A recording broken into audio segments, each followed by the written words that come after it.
যে পারলে রাজনীতিতে আসেন, পারলে দল করে দেখান, এটা হইল? আমি কি এরকম কোনো কথা বলেছি? না। আমি একজন মুফাসসিরে কোরআন, আমি একজন আলেম, এর বাইরেও আমার সবচেয়ে বড় পরিচয় আম আ সিটিজেন অফ বাংলাদেশ। আমি বাংলাদেশের একজন সাধারণ নাগরিক।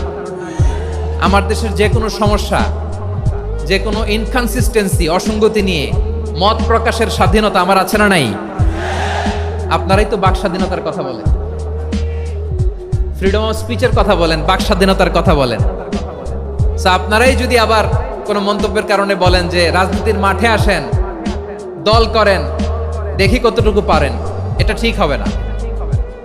তাই প্রিয় ভাইয়ের, আসুন আমরা দল মত নির্বিশেষে কাঁধে কাঁধ মিলিয়ে সোনার বাংলাদেশ গড়ি, দুর্নীতিমুক্ত বাংলাদেশ গড়ি, যে বাংলাদেশের জন্য রক্ত দিয়েছে আবু সাইদ, যে নতুন ভোরের বাংলাদেশের জন্য রক্ত দিয়েছে মুগ্ধরা, যে নতুন বাংলাদেশের জন্য রক্ত ঝরিয়েছে 24-এর যে গণ অভ্যুত্থানের প্রত্যেকটি শহীদের আওয়াজ করে বলেন ঠিক কিনা?